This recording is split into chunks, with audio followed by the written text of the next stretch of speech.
U.S. Coast Guard recently visited Kwajalein to conduct maintenance on navigational buoys, ensuring safe and reliable passage throughout the lagoon. We were able to catch up with them during their visit. Coast Guard Cadet Juniper, we're a buoy tender. We service a bunch of different aids to navigation throughout all of Oceania. Because of the Army garrison in Kwajalein and because of the Marshall Islands being a COFA nation, we have some aids out here that we take charge of taking care of, replacing, and putting new ones in. You can see our small boats are making their way back. They just got done working a buoy. Unique to this situation, we actually use divers for some of our buoys from the regional dive locker that's co-located in Honolulu. They're not part of our crew, but they might as well be an extension of our crew as much as we work for them. So in the distance, you might not be able to see, but they just got done working a buoy in shallow water that may be difficult for the cutter to approach it normally. So what we do is we send both of our small boats out there with crews of divers. They dive down, they work all the chain. We tow out a new buoy or new chain to them, and then they're working underwater while we're maintaining the topside situational awareness. And then once all that's all done, we recover them and we move on to another buoy. So there's two different forms that we work buoys. We work from the cutter itself, or like I just explained, we work with divers. So what a lot of that depends on is depth of water, how close the cutter can get, because we have to be in a certain depth of water so we don't actually, hit ground with the boat. So with that, the way a buoy is kind of structured is you have your buoy that floats on top of the water, and that's connected via chain down to a cement rock that sits on the ocean floor.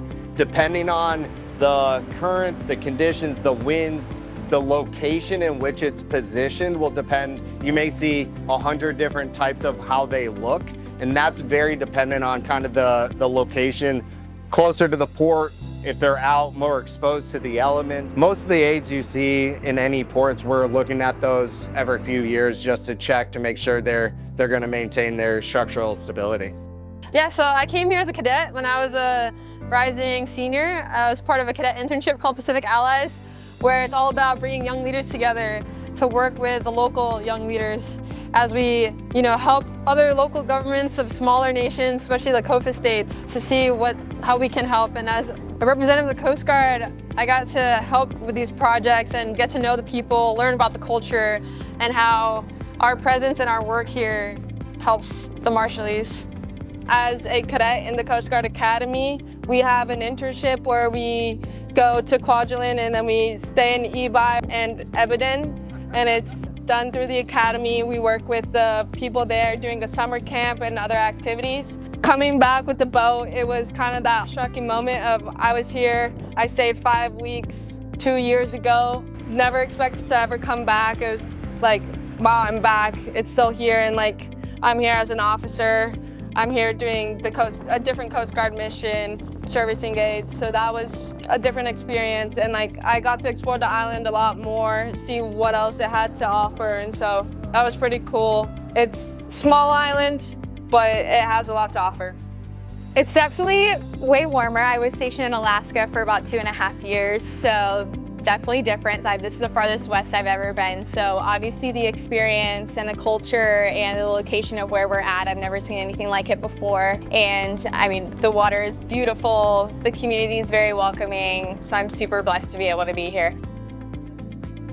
Yeah, my first impression of Kwajalein was amazing. Kwajalein is beautiful. What I loved about it more than anything was the fact that it actually is small. And I know that maybe some people might see that as, oh, I wish it was bigger, but I loved it because it caused us as a crew to come together in the same places. And when we go to larger places, we don't usually do that. We usually kind of separate, yeah. So here we got to go to Iman Beach together, which was just a gorgeous beach and an amazing time. And it really kind of brought us together like a family, and that's something that we've already said and we've noticed about it, that it was a beautiful place. I did get a chance to meet some locals, and they were extremely nice. Even a few times where I got lost on the island, people would see that I looked lost and would ask me, hey brother, can I help you? What are you looking for? The gym? Come follow me, I'll show you. And I thought that was amazing, yeah. It's kind of impressive to roll up on an atoll for the first time, just to kind of see how the land structures work, how the currents work. Just like if you've never seen an atoll, you kind of have to see it to believe it. kind of situation. I mean, if you talked about the weather and the tropics, not much different from where we're home ported in Hawaii, but just the uniqueness of how the land shaped and the history of how these were formed, and then, you know, the history behind, you know, Kwajalein and our history in World War II, and all those different things were cool to learn about, and then be able to have our crew experience that. They, you know, they talk highly of diving there and snorkeling and seeing all the cool reefs and, you know, sea life. They loved being there and venturing out. So it was a cool experience. I think this patrol has definitely been the highlight of my time here. As much as I love the Hawaiian Islands and it's amazing, I think going out and crossing the Pacific, crossing the date line, is something that less than 0.1% of the population can say. And so to do that as a 23-year-old is remarkable. I'm really excited to see where else the Coast Guard takes me, but definitely this patrol going out to the Marshall Islands again, returning here, and really helping out the people by making sure the waterways are safe. It's been truly rewarding. I got to do some more snorkeling, check out some more sites of the shipwrecks, the different animals. I actually saw the sea turtle myself this time instead of having someone point it out to me. The scuba diving is absolutely fantastic out there.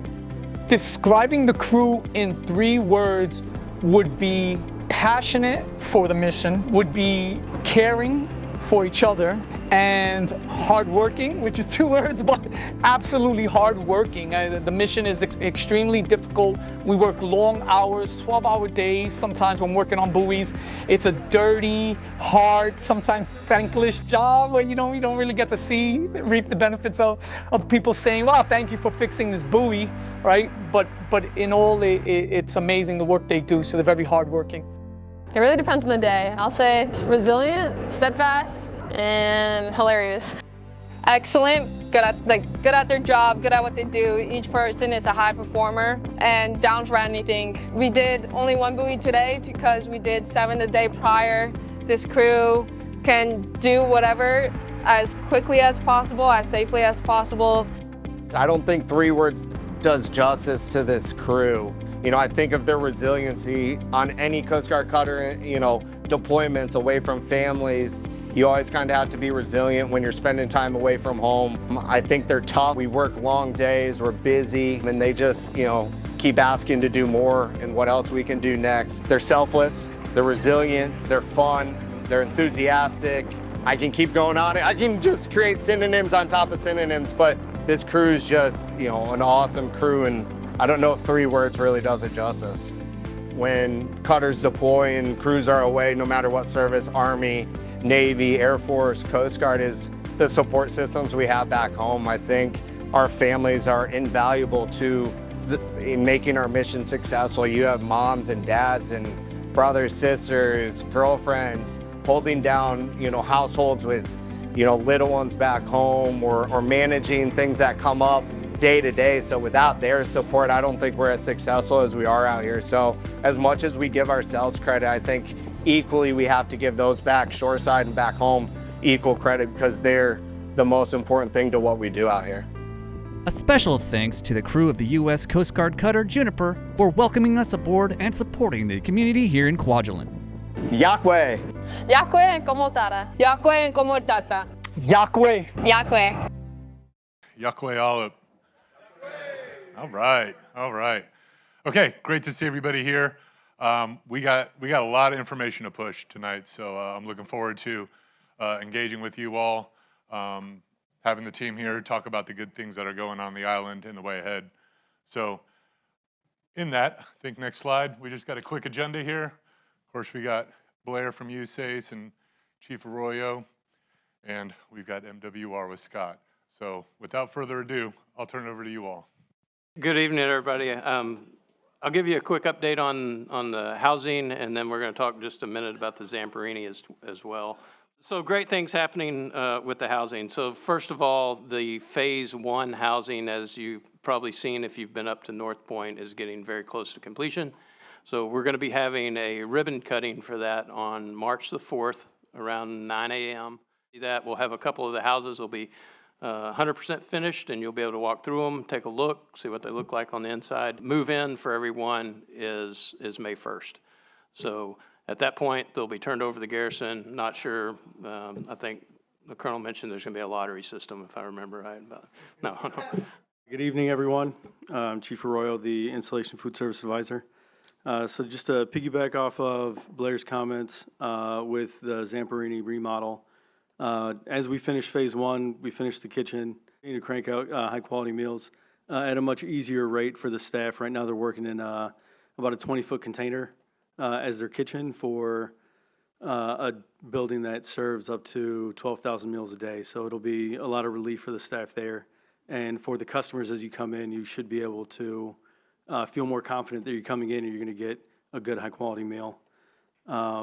As we go into phase two, we're going to lose half of the dining area as they remodel one side. So they'll put a wall up around where you see the salad bar right now. Where that was, there will be a wall. Salad bar will move over, and we'll go to about a half capacity in the dining area. Open what we've named Zamperini South. It was formerly known as the Space Fence Dining Facility. We're going to open that as we shut down half of the facility, so that we don't have to worry about, long lines and, losing the capacity to be able to serve people in an area where they can sit and where they fit for those meals. Fully operational capacity. Within a few months after we start working in there, we just have to make sure that we've worked out the bugs and that we've got the proper staff to run that facility to its an optimal effort. It will maintain the same menu standards once it goes into FOC. So as we work through IOC, you might see some mermite feeding, some mermite serving, and then it'll turn into a hybrid where we have some of the capabilities in the building to cook organically and to have more stuff in-house. And once it's fully operational, you'll be able to expect the same meal to the same level as the main Zamperini building. DFAC is the closest thing that we could get to replicate what we currently have. And I think, quite honestly, it'll probably be a lot more convenient for those folks that work on that end of the island. Good evening, everyone. My name is Scott Hill. I am Community Services Director for V2X. Tonight, I get to give you some of the fun stuff that occurs in your community. Up at the top is monthly reoccurring events that are typically held at Ocean View or at the ARC, the Adult Recreation Center. Please feel free to come out to any of those. They're a lot of fun. I have several events going on. Of course, those who want to get into the hobby shop and be able to create their crafts, that's the orientation is on the 11th of March, and we also have a CPR class coming up the 17th through 23rd for those who want to get the CPR certification. And let's see. Also in March, we have on the 24th is the beginning of the softball season. That wraps up our sports year here with MWR. It's a well participated in sport, and I encourage you all to get out there. Rounding off the month is a Kwajalein Scuba Club's Scuba Easter Egg Hunt. They have a lot of fun. For anyone new, the Scuba Club has a lot of fun events, just like underwater pumpkin carving and things like that. So please get out and get certified so you can enjoy things like that.